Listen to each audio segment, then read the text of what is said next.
네, 우리 오늘도 계속 사도행전 말씀 이어서 나누도록 하겠습니다. 사도행전 24장 말씀입니다. 1절부터 21절까지의 말씀.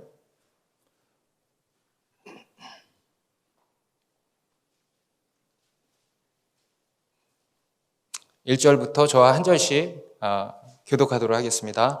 닷새 후에 대제사장 아나니아가 어떤 장로들과 한 변호사 더둘로와 함께 내려와서 총독 앞에서 바울을 고발하니라. 벨릭스 각하여, 우리가 당신을 힘입어 태평을 누리고 또 이 민족이 당신의 선견으로 말미암아 여러 가지로 개선된 것을 우리가 어느 모양으로나 어느 곳에서나 크게 감사하나이다.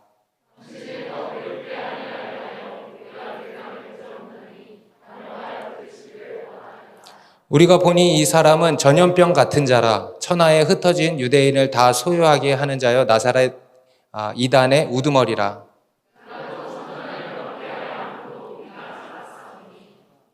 당신이 친히 그를 신문하시면 우리가 고발하는 이 모든 일을 아실 수 있나이다 하니, 총독이 바울에게 머리로 표시하여 말하라 하니, 그가 대답하되 당신이 여러 해 전부터 이 민족의 제사장 된 것을 내가 알고 내 사건에 대하여 기꺼이 변명하나이다.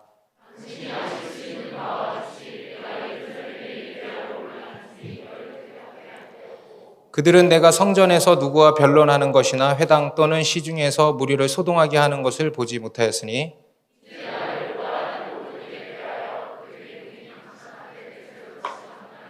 그러나 이것을 당신께 고백하리이다. 나는 그들이 이단이라 하는 도를 따라 조상의 하나님을 섬기고 율법과 선지자들의 글에 기록된 것을 다 믿으며,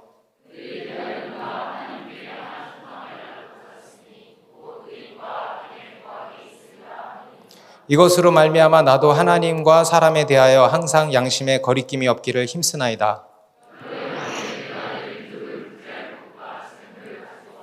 드리는 중에 내가 결례를 행하였고 모임도 없고 소동도 없이 성전에 있는 것을 그들이 보았나이다. 그러나 아시아로부터 온 어떤 유대인들이 있었으니,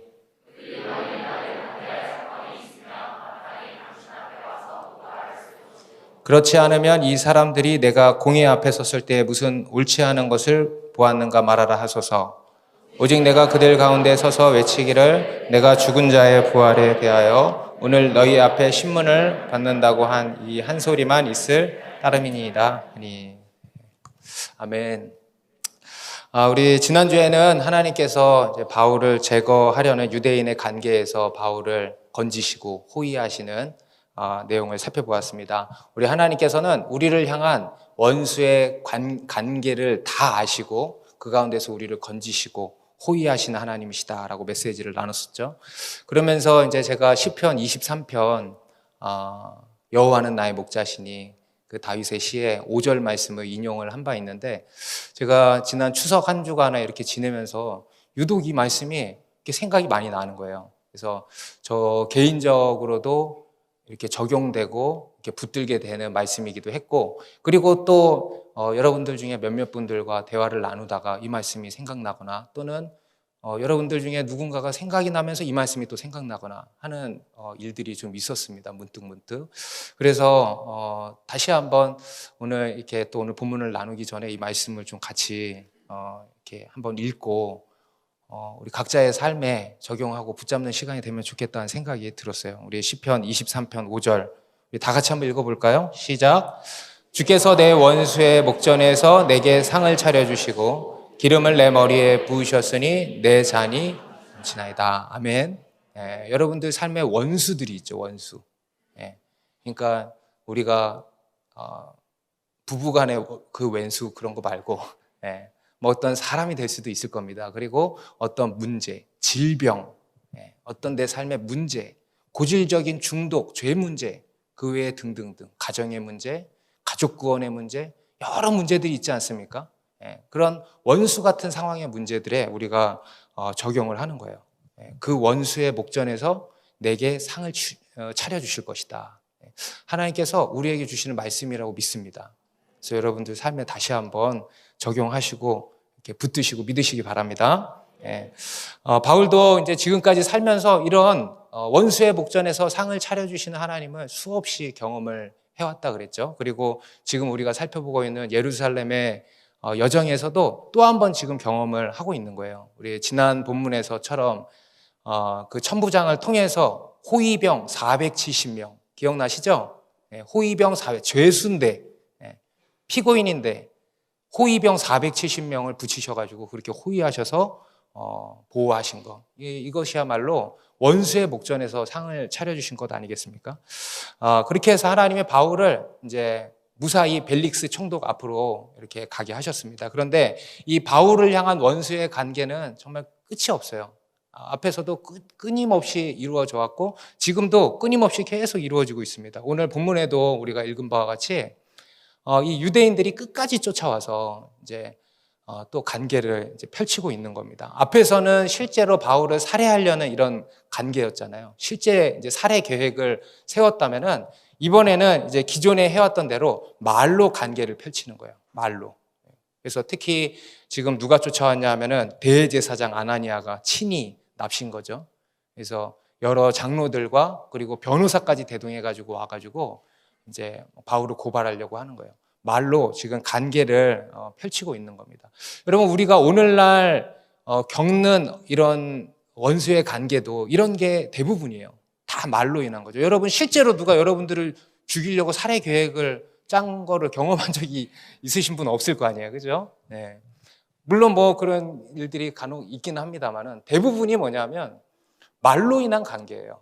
말로 인한 관계를 펼치고 우리가 그것에 휘말리고 어려움을 당하는 일들이 대부분인데 지금 그 당시에 이 바울 가운데에도 동일한 이런 관계들이 펼쳐지고 있었다라는 겁니다. 벨릭스 총독 이제 앞에 바울이 오게 됐고요. 그리고 아나니아라고 하는 대제사장이 이제 여러 사람들, 특히 더둘로라고 하는 변호사를 대동해가지고 이제 온 겁니다. 그리고 벨릭스 총독에게 바울을 고발을 한 거죠. 그리고 여기서 이제 변호사라고 나오지 않습니까? 1절에 더둘로라고 하는 이 변호사, 여기서의 변호사는 참고로 아셔야 할 것이 오늘날에 우리가 알고 있는 변호사로 생각을 하시면 안 됩니다. 그래서 그 당시에 이 변호사는 그냥 변사라 그래요. 변사. 호자 빼서 변사. 말쟁이입니다. 말쟁이. 그래서 법정에서 특히 활동하는 말쟁이. 그래서 뭐 변호하는 역할도 했다가 여기서는 보니까 검사 역할도 지금 하고 있잖아요. 고발하는 역할도 했다가 그냥 막 그때그때 고용이 돼가지고 그 자기를 고용한 사람에게 유일하게 말을 해주는 이런 말쟁이에 불과한 거죠. 그래서 이 사람을 데리고 와가지고 벨릭스 총독에게다가 고발을 이제 한 거예요. 그리고 바울은 그 고발당한 것에 대해서 또 한번 자기를 변호할 기회를 이제 갖게 된 거죠. 그리고 그 기회를 통해서 이제 자신의 변호도 하면서 동시에 벨릭스 총독에게 이제 복음을 전하고 있는 겁니다. 그래서 오늘 본문에 지금 1절부터 21절까지 되어 있잖아요. 1절부터 9절까지가 그 더둘로가 바울을 고발하는 내용이고 10절부터 21절까지가 이제 바울이 자신을 변호하는 내용입니다. 그래서 오늘은 이 내용을 이제 살피면서 우리를 향한 이 세상의 도전, 우리가 살아가는 이 세상에 펼쳐져 있는 여러 원수의 관계들이 어떤 것인지를 좀 살펴보고 그 가운데서 우리는 어떻게 구별된 삶을 살아야 하는가, 우리 그리스도인은 어떻게 그러한 악의 관계를 승리하면서 살 수 있는가에 대해서 좀 계속 나눠보도록 하겠습니다. 먼저는 우리 더둘로의 고발 내용을 이제 살펴볼 건데 우리 2절부터 4절까지 다시 한번 같이 읽겠습니다. 시작. 바울을 부르매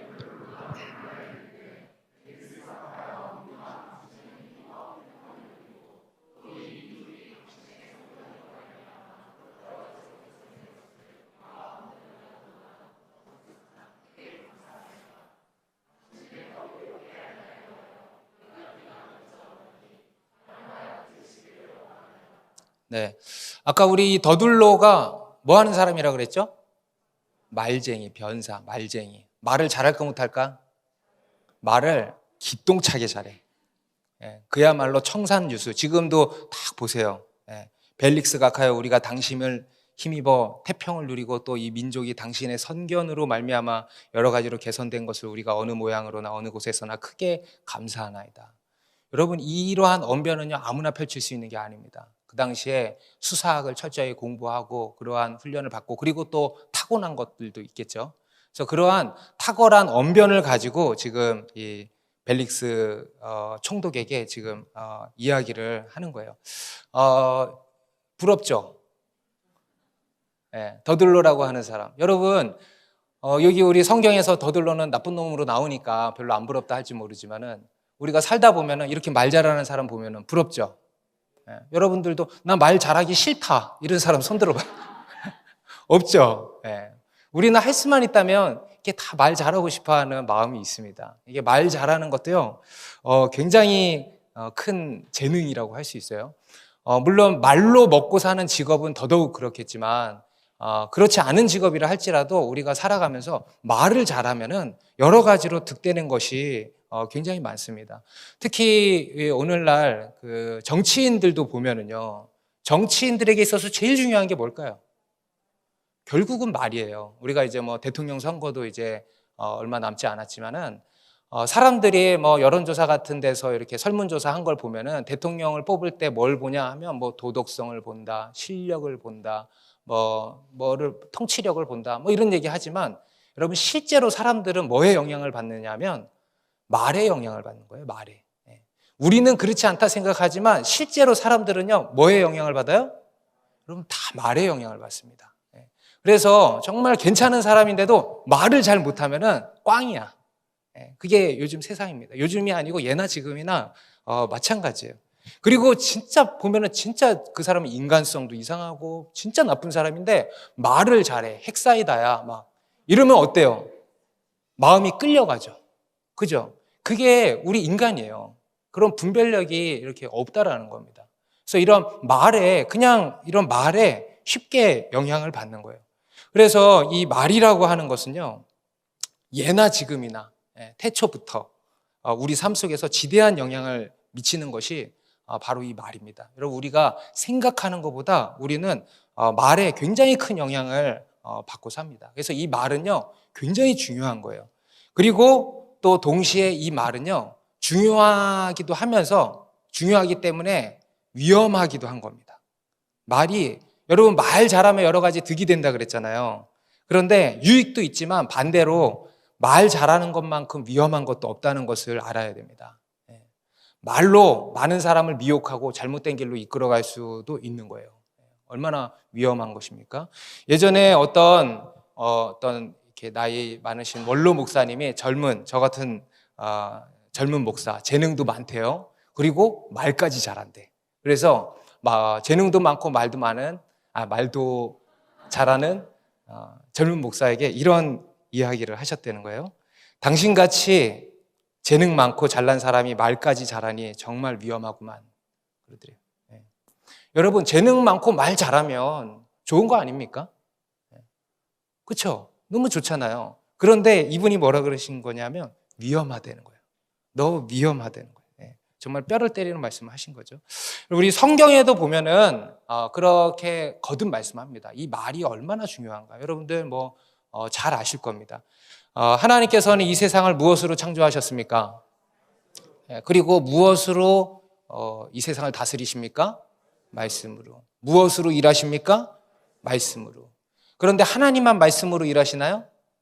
아니죠. 우리 인간도 하나님의 형상을 따라 지어진 우리 인간도 말하는 존재로 지어졌다는 거예요. 그래서 우리 인간의 말은 단순히 의사소통의 도구가 아니고요. 말은 따라해 보세요. 말의 권세. 말은 능력이고 권세인 줄 믿습니다. 하나님은요, 우리에게 의사소통의 도구로서 말을 주신 게 아니에요. 능력과 권세로서의 말을 주신 것입니다.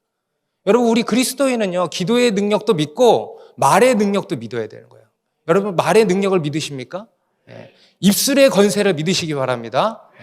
그런데 이 권세는 좋게 쓰이면 좋은 능력이 되겠죠. 그런데 잘못 쓰이면 또 무서운 능력도 되는 거예요. 게다가 우리 인간이 어떻게 됐습니까? 죄로 타락하게 됐잖아요. 인간이 타락하게 되면서 마음이 부패해졌어요. 지각이 망가졌어요. 그리고 뭐가 타락했냐? 우리의 혀가 타락한 거예요. 말이 타락한 거예요. 제가 전에도 한번 그런 말씀 드렸습니다. 우리 인간의 지체 중에서 다 악하지만, 다 죄의 덩어리지만 그나마 가장 죄를 많이 짓는 곳이 어딜까? 혀. 제일 쉽게 움직여지는 게 어디예요? 혀. 통제가 안 되잖아요. 그죠? 우리에게서 제일로 많이 나오는, 악이 제일로 많이 나오는 데가 어디예요? 입, 마우스. 여기 나올 뻔했어. 여기서 다 나오는 거예요. 저도 매일 회개할 거리를 찾으면요, 결국은 다 입에서 다 내가 왜 이 말 했을까? 난 좀 말을 좀 줄이면 좋겠는데. 안 돼. 이게 뭐 튀어나와. 이거 또 왜 실없이 이런 얘기 했을까? 늘 이런 후회를 하는 게 우리의 모습 아니겠습니까? 그러니까 이게 우리 말이 그만큼 중요하고 권세 있고 능력 있고, 그런데 이 타락한 입술로 인해서 우리가 이렇게 죄도 많이 짓게 된다는 겁니다. 그래서 성경은 우리 인간의 타락에 대해서 묘사할 때요, 특별히 이 혀의 타락을 주로 묘사를 하고 있어요. 이것은 굳이 찾아보지 않아도 여러분들이 많이 잘 아시리라고 생각합니다. 우리가 지금 보고 있는 이 유대인들도 그렇죠. 유대인들, 바울의 대적자들이죠. 이들도 결국은 다 뭐예요? 말로 하고 있죠. 말로 모함하고, 말로 사람들 선동하고, 말로 온갖 관계를 펼치고 있지 않습니까? 우리 로마서 3장 13절 14절에서 바울이 인간의 타락을 또 한 번 구약 성경을 인용해서 묘사를 하고 있는데, 그 중에 13절 14절에 이렇게 시편 말씀을 인용하고 있습니다. 그들의 목구멍은 열린 무덤이요, 그 혀로는 속임을 일삼으며, 그 입술에는 독사의 독이 있고, 그 입에는 저주와 악독이 가득하고. 여러분, 지금 이거 누구를 묘사하는 것 같아요? 지금 이 딱 유대인들을 묘사하는 것 같지 않습니까? 다 유대인들이에요. 목구멍은 열린 무덤이요, 그 혀로는 속임을 일삼으며, 그 입술에는 독사의 독이 있고, 그 입에는 저주와 악독이 가득하다. 유대인들의 모습을 이렇게 묘사한 것 같다라는 생각이 들어요. 오늘 이 더둘로라고 하는 이 변사도 하는 말을 들어보면은 그렇습니다. 그 입에서 나오는 말이 아름다워 보이지만은 그것이 얼마나 간사하고 교활한지 몰라요. 우리 3절 다시 보시면, 벨릭스가 가여 우리가 당신을 힘입어 태평을 누리고 또 이 민족이 당신의 선견으로 말미암아 여러 가지로 개선된 것을 우리가 어느 모양으로나 어느 곳에서나 크게 감사하나이다. 거듭 읽어봐도 그 어떤 성경보다도 말이 아름답지 않습니까? 그렇죠? 너무 아름다워, 말이. 그런데 여러분, 지금 이 더둘로가 벨릭스 총독을 지금 칭송하고 있는 거예요. 그리고 감사를 표하고 있는데, 진심일까요? 진심일까? 진심으로 감사하고 진심으로 칭송하는 걸까? 그렇지 않다는 거예요. 실제로 역사 자료에 의하면 이 벨릭스 총독은요, 굉장히 잔혹한 사람이래요. 그리고 온갖 악행을 도모하는 악명 높은 사람으로 기록이 다 돼 있습니다. 유대인들도 다 알아요. 저거 완전 진짜 또라이다, 저거. 자기들끼리 다 그렇게 아는 사실입니다. 그런데 더들로가 이렇게 지금 칭송하고 감사하고 있는 거예요. 이건 뭡니까? 이런 걸 뭐라 그러죠, 우리가? 아부떤다 그러죠. 아첨한다는 거예요. 아첨한다. 아첨해서 그의 환심을 사가지고 자기들의 목적을 달성하려고 하는 거예요. 뭡니까? 바울을 어떻게든 제거하려고 하는 거죠. 그 벨릭스를 부추겨가지고 이용해 먹으려고 하는 거죠. 우리 좀 전에도 제가 성경은 우리 인간의 타락에 대해서, 우리 인간의 타락의 대표적인 모습을 입술의 타락, 혀의 타락으로 묘사한다고 했는데, 그 중에서도 특별히 성경이 강조하는 게 뭐냐면 이 아첨하는 거예요. 아첨하는 거. 시편 5장 9절에 그들의 입에 신실함이 없고 그들의 심중이 심히 악하며 그들의 목구멍은 열린 무덤 같고 그들의 혀로는 아첨하나이다. 그리고 12장 2절에도 그들이 이웃에게 각기 거짓을 말하며 아첨하는 입술과 두 마음으로 말하는도다. 시편 78편에도 그러나 그들이 입으로 그에게 아첨하며 자기 혀로 그에게 거짓을 말하였으니.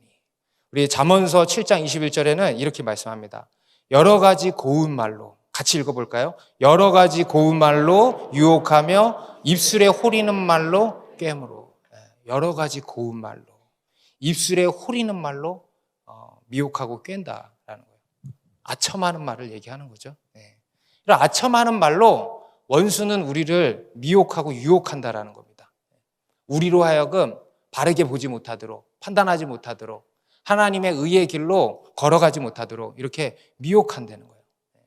그래서 여러분, 우리는 이런 아첨하는 말을 조심해야 돼. 아첨하는 말을 쓰지도 말아야 되고 이것에 미혹되지도 말아야 되는 거예요. 물론 여러분 우리는 격려하는 말, 감사하는 말 할 수 있어야 됩니다. 누군가에게 경의를 표할 수 있어야 돼요. 격려할 수 있어야 돼요. 감사를 표할 수 있어야 돼요. 하지만 아첨하는 것과 감사와 격려는 다른 거예요.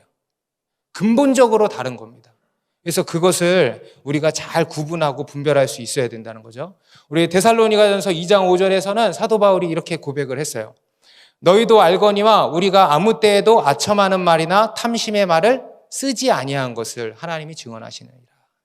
아첨하는 말을 어떻게 했대? 쓰지 않았다는 거예요. 쓰지 않게 되시기를 바랍니다.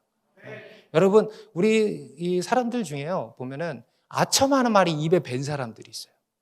너무 감사해요. 너무 좋아요. 대단해요. 이게 입에 밴 거예요. 물론 뭐 직업병일 수도 있고 뭐 여러 가지. 그냥 어렸을 때부터 그냥 입에 밴 사람일 수도 있고. 그런데 그러한 부분들을 우리가 주의해야 된다는 거예요. 여러분, 그것이 우리의 아주 악한 혀에서부터 나오는 것입니다. 그래서 여러분, 아첨하는 말 주의하시기 바랍니다. 그리고 5절, 6절에서 이제 더둘로가 본격적으로 바울에 대해서 이제 고발을 하는데 어떻게 고발하냐 하면 5절, 6절. 우리가 보니 이 사람은 전염병 같은 자라. 천하에 흩어진 유대인을 다 소유하게 하는 자요 나사렛 이단의 우두머리라. 그가 또 성전을 더럽게 하려 함으로 우리가 잡았사오니. 뭐라 그럽니까? 바울로 하여금 전염병 같은 자. 여러분 이런 말 들어봤어요? 저거 아주 전염병 같은 자예요. 여러분 지금 이 더둘로가 이렇게 이야기하는 것을 가지고요, 요즘 우리가 쓰는 용어로 뭐라 그러냐면은 프레임이라 그래요. 프레임 씌우는 거예요. 무슨 프레임? 전염병 프레임. 전염병 프레임 씌우는 거예요. 나사렛 이단 프레임 씌우는 거예요. 여러분 오늘날에도 우리가 흔히 프레임 전쟁이라 그러잖아요. 여러분 진짜 그렇죠. 그죠? 근데 그게 오늘날에만이 아니고 태초 때부터, 옛날부터 지금까지 결국은 여러분 프레임 전쟁이에요. 프레임 전쟁. 원수의 관계는 결국 프레임이에요. 프레임을 씌우는 거예요. 그래서 우리가 아첨도 주의해야 되지만 이 원수가 씌우는 프레임도 우리가 주의해야 됩니다. 며칠 전에 이제 새 곳 인테리어 이제 이렇게 공사를 하는데 매일 회의를 해요. 매일 뭐 이것저것 골라야 되고, 여러분들 앉아 있는 의자도 고르고 뭐 이런 색깔도 고르고 하는데, 이제 우리 새 곳 팀에서 테이블을 막 고르고 있었어요. 테이블을 이제 골라서 저를 이렇게 하나 보여줬는데 굉장히 독특하게 생긴 거예요. 이쁘게 생겼어요. 그런데 이제 굉장히 독특해요. 발이, 이게 말로 표현이 안 돼. 굉장히 독특해요. 근데 제 눈에 그게 뭐로 보였냐면 이 연탄처럼 보이는 거야. 연탄. 그래서 새 연탄 색깔도 있고 로즈 골드인데 제가 볼 때는 다 탄 연탄으로 보이는 거예요. 그래서 저도 이 입이 방정이지, 저도 모르게 연탄같이 생겼다 이렇게 나왔어요. 그러니까 그 옆에 있던 사람들 다 연탄처럼 보이는 거예요. 그래서 그 옆에 형제가 그러더라고요. 와, 프레임이 진짜 무섭다. 다시 한번 느꼈어요. 이게 프레임이라는 게 이렇게 무서운 거예요. 프레임을 씌워버리면 그렇게 보이는 거예요. 여러분 새 곳 인테리어 한 것에 대해서 프레임 씌우지 않으시길 바랍니다. 상처받아요, 공사하는 사람들이. 우리가 사람에 대해서 이야기할 때도 그 사람에 대해서 특정 프레임을 씌울 때가 굉장히 많습니다. 일반화시키는 거예요. 그냥 규정해버리는 거예요. 여러분 우리가 오해한다 그러잖아요. 그게 뭔지 아세요? 오해하는 게 결국은 그 사람을 그렇게 규정해버리는 거예요. 프레임을 씌우는 거예요. 지금 이 더둘로가 쓰고 있는 관계가 바로 그거예요. 바울에게 전염병 프레임을 씌우는 거예요. 나사렛 이단, 선동자, 반역자, 쿠데타 일으키는 그런 선봉자 프레임을 이렇게 씌우는 거예요. 그 당시에 이 로마 총독을 비롯한 모든 관료들의 가장 민감한 부분이 뭐였냐면은 이 그 쿠데타예요. 쿠데타, 소요. 이것만 일어나면 그렇게 골치 아픈 거예요. 그래서 자기 출세길도 막히고 막. 그래가지고 이제 이 더둘로가 그걸 잘 아니까 그런 가장 민감한 부분을 이렇게 딱 건드리는 이런 것으로 이렇게 알맞는 프레임을 딱 만들어가지고 이렇게 씌운 거죠. 이게 이 사람의 이제 전문인 거예요. 이것은 이제 이 더들로만이 아니고 여러분, 우리 모든 사람이 다 그렇습니다. 우리가 다 부지 중에 알고 범하기도 하고, 정치인들은 뭐 대놓고 범하죠. 전략을 짜가면서. 근데 우리 일반 사람들도 알고 범하기도 하고 모르고 범하는 건 더 많을 것 같아요. 부지 중에 이러한 우를 범할 때가 너무 많다는 거예요. 누군가에 대해서 또는 사람이 아니라 어떤 일에 대해서 그렇게 딱 규정을 짓고 프레임을 씌우는 거예요. 있는 사실만 가지고 이야기를 딱 해야 되는데 그러지 않고 일반화시키고 규정해 버리는 거예요. 그래서 당신은 이런 사람이야.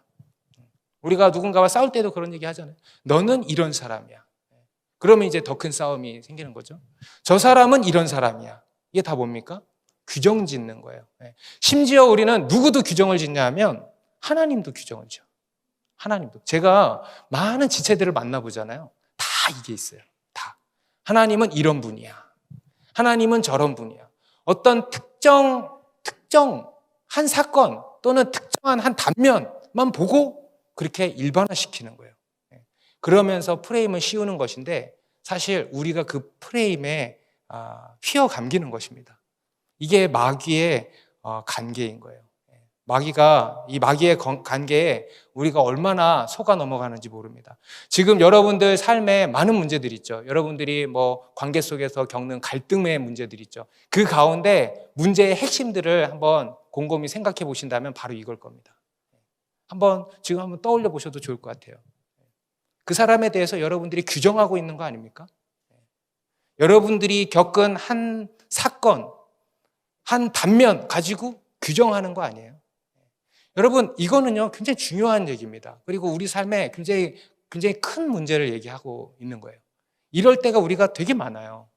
우리 인생의 여러 문제들 가운데 이런 원인 때문에 일어나는 문제들이 굉장히 많다는 거예요. 규정 짓는 거예요. 하나님과의 관계도 마찬가지예요. 하나님, 내가 그때 이렇게 해보니까 안 되던데 응답 안 해주시는 분.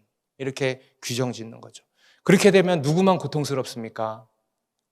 나만 고통스러운 거예요. 하나님과의 관계에서, 사람과의 관계에서 관계가 다 막혀버리고 다 깨져버리고 그렇지 않습니까?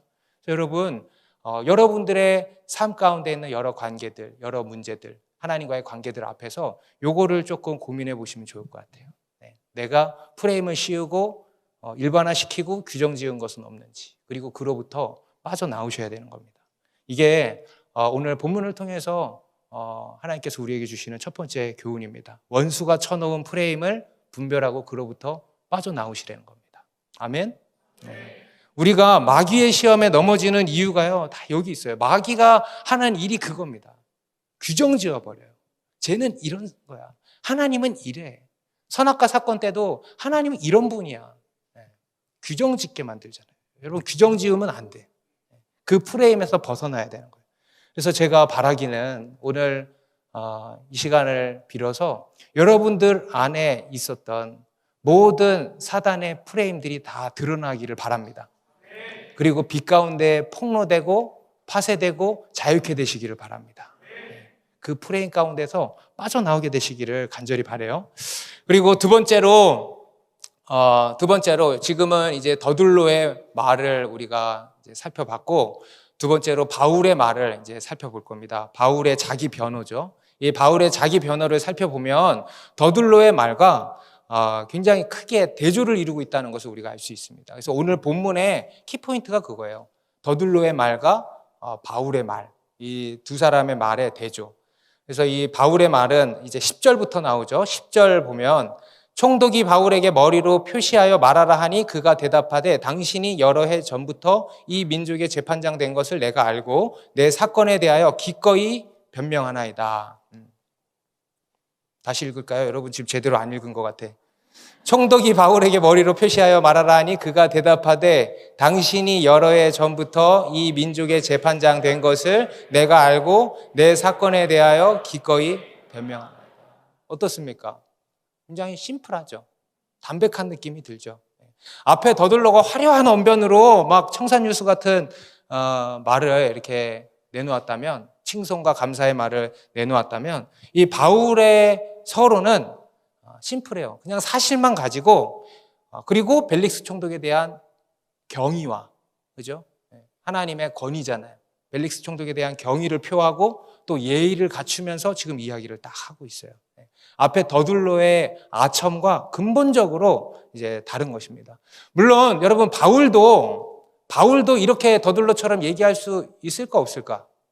호소력 있게 더둘로 앞에 그 벨릭스 앞에서 머리를 조아리면서 호소력 있게 말할 수 있었을 것입니다. 그런데 바울은 그렇게 못한 게 아니고 여러분 그렇게 안 한 거예요. 믿습니까? 안 한 거예요. 왜? 바울은 하나님을 믿은 겁니다.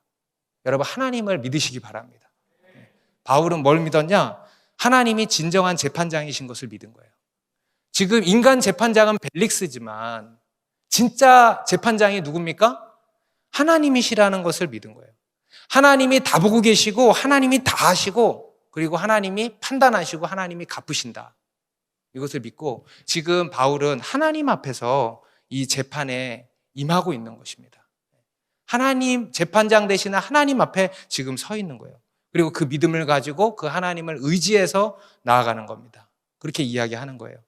특히 바울은 이에 대해서 또 한 번 이제 16절에 고백을 하는데요. 16절 다시 읽겠습니다. 시작. 이것으로 말미암아 나도 하나님과 사람에 대하여 항상 양심의 거리낌이 없기를 힘쓰나이다. 우리 앞에 23장 1절에서도 바울이 천부장 앞에서도 이런 고백을 했잖아요. 우리는 하나님과 사람에 대하여 항상 양심의 거리낌이 없는 삶을 살았다. 지금 이렇게 얘기를 지금 하고 있고 그 앞에서는 그 앞에서도 마찬가지예요. 오늘까지 나는 범사의 양심을 따라 하나님을 섬겼다. 같은 이야기죠. 우리 지난번에 이렇게 이거 가지고 셀모나 하시고 나서 내가 양심의 가책을 이렇게 느끼면서 행한 것들을 나눈 거를 제가 몇 가지 들은 게 있어요. 근데 참 별것들이 다 있더라고요. 우리 그리스도인은 양심에 거리끼는 삶을 살아서는 안 된다 그랬죠. 거리낌이 없어야 된다. 선한 양심을 가지도록 깨끗한 양심을 가지도록 늘 관리해야 되고 그리고 그 양심으로 살아야 된다. 양심을 따라 살아야 된다. 그것이 우리 그리스도인의 삶이라고 했습니다. 그리고 그 고백을 이제 바울이 또 한 번 하고 있는 것입니다. 그런데 오늘 이 바울의 이 고백은요, 단순한 양심 고백이 아니라는 것을 알아야 돼요. 단순히 양심 고백이 아니고 바울은 지금 신앙 고백을 하고 있어요. 믿음 고백을 하고 있습니다. 앞에 우리 16절, 앞에 14, 15절에 보면은 바울이 이제 자신이 어떻게 그 양심을 따라서 양심에 거리낌이 없는 삶을 살게 됐는지, 그렇게 사는 이유가 뭔지, 그 원동력에 대해서 지금 이야기를 하고 있는 건데요. 우리 14절, 15절입니다. 같이 읽습니다. 시작. 그러나 이것을 당신께 고백하리이다. 나는 그들이 이단이라 하는 도를 따라 조상의 하나님을 섬기고 율법과 선지자들의 글에 기록된 것을 다 믿으며 그들이 기다리는 바 하나님께 향한 소망을 나도 가졌으니 곧 의인과 악인의 부활이 있으리라 함이니이다. 그리고 나서 16절에 이것으로 말미암아, 그죠? 이것으로 말미암아. 지금 이 바울은요, 양심 고백이 아니고 이건 사실 신앙 고백인 겁니다. 세 가지를 지금 고백하고 있어요. 먼저는 바울은 뭘 믿는가 하면 그들이 이단이라 하는 도를 따라 조상의 하나님을 섬긴다 그럽니다. 그들이 이단이라 하는 도를 따라, 그들이 이단이라 하는 도가 뭡니까? 예수 그리스도를 믿는 믿음이죠. 아멘. 예수 그리스도를 믿는 믿음을 따라서 조상의 하나님을 섬긴다는 겁니다. 예수 믿는 믿음.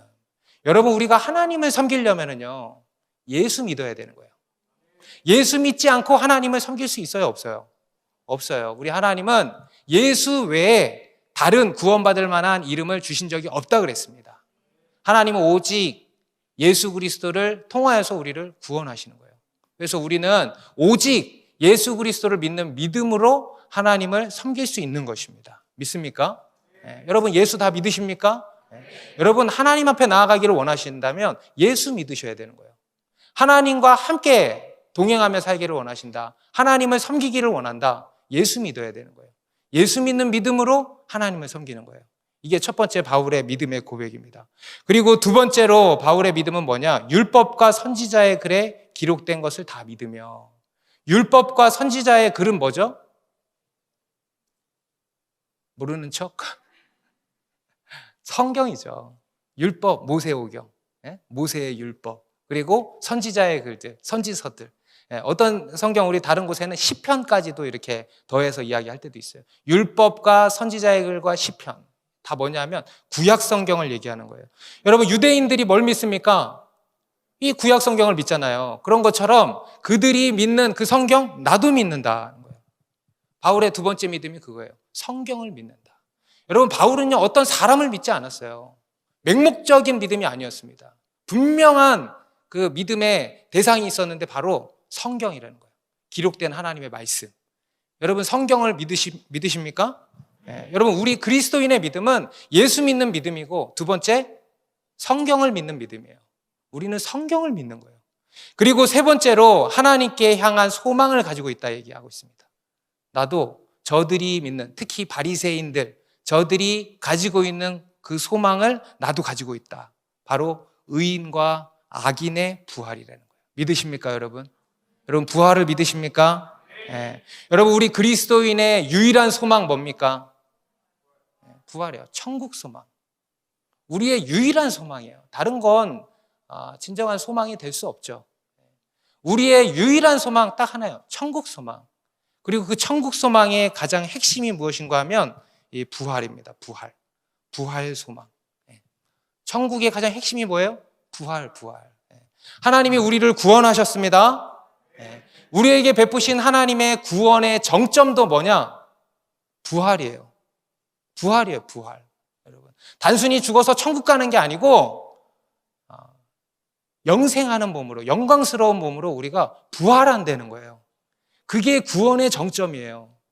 그래서 여러분, 우리는 구원받았지만 그 구원의 정점인 부활을 향해서 달려가는 사람인 거예요. 구원을 받을 사람이고 그 구원을 갈망하는 자들이라는 것입니다. 여러분, 믿으십니까? 여러분, 이러한 부활 소망이 여러분 가운데 있으세요? 아멘? 여러분, 이런 부활 소망이 우리 가운데 있어야 되는 거예요. 우리는 이 소망으로 이 세상을 사는 것이고, 그리고 이 세상에서 승리하는 삶을 살 수 있는 겁니다. 우리 힘의 원동력이 바로 여기에 나오는 거예요.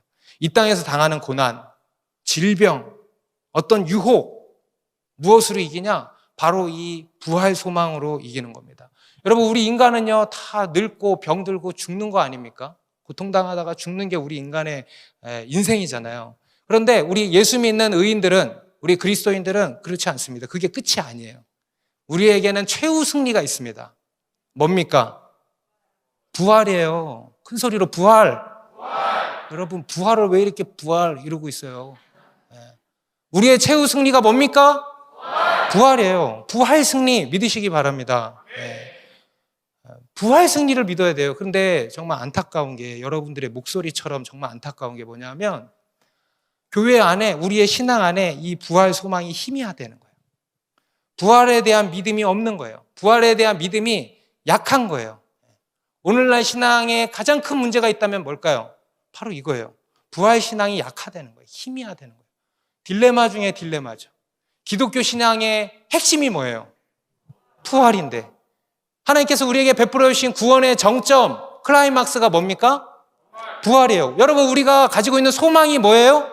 부활이에요. 우리가 믿는 게 뭐예요? 부활이에요. 우리는 부활을 믿고 산단 말이에요. 그런데 부활에 대한 믿음이 약하단 말이에요. 부활에 대한 믿음이, 소망이 희미화되는 거예요. 왜 그런 걸까요? 부활에 대한 메시지가 선포되지 않는 거예요. 부활 소망을 가지지 않는 거예요. 여러분, 여기서 부활을 안 믿는 사람 손 들어보세요. 오늘 교회 처음 오신 분들 외에는 다 믿을 거예요. 머리로 믿고 입술로 다 고백하죠.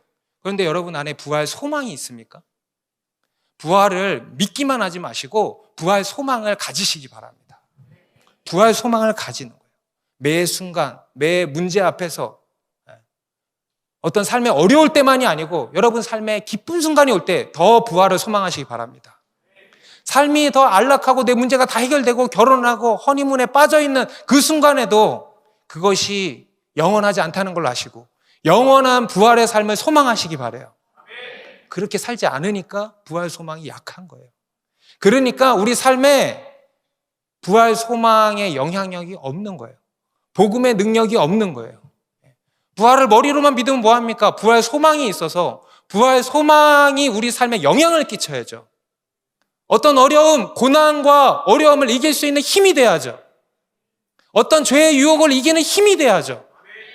악을 선으로 이기는 힘이 돼야죠. 그게 부활 소망이에요. 그 부활 소망이 우리 가운데 있어야 한다는 거예요. 바울이 지금 이 고백을 하고 있는 겁니다. 여러분, 우리 그리스도인은 다른 무엇이 아니고 부활 소망으로 사는 겁니다. 부활 소망. 그런데 오늘 이 바울이 이 부활에 대해서 이야기를 하는데 다른 곳에서도 바울은 부활 소망을 많이 고백합니다. 그런데 여기서 유일하게 이렇게 표현을 하고 있어요. 의인과 악인의 부활. 의인과 악인의 부활. 의인의 부활 그리고 악인의 부활이 있다는 거예요. 믿으십니까, 여러분? 여러분, 우리는 의인의 부활에 대해서만 주로 생각을 많이 하죠. 네, 맞습니다. 저는 성경에 악인의 부활이라고 있지만 의인의 부활과 악인의 부활의 그 두 부활은요, 완전 다른 거예요. 저는 진정한 참 부활은 의인의 부활뿐이라고 믿습니다. 악인의 부활은 사실 부활이 아니죠. 의인의 부활은요, 생명의 부활이에요. 근데 악인의 부활은 심판의 부활이에요. 부활 자체가 심판이야. 상상이 되십니까? 의인의 부활은요, 부활체, 영생하는 영원한 영광스러운 몸의 부활이에요. 그런데 악인의 부활은 어떨까? 저는 정말 상상이 안 가요. 얼마나 고통스럽고 얼마나 절망적인 끔찍한 그런 부활일까? 그런 부활이 있다라는 거예요. 여러분, 그 부활도 믿으시기 바랍니다. 이거는 바울 개인의 얘기가 아니고 요한복음 5장 28절 29절에 예수님이 말씀하셨습니다. 우리 같이 읽습니다. 시작.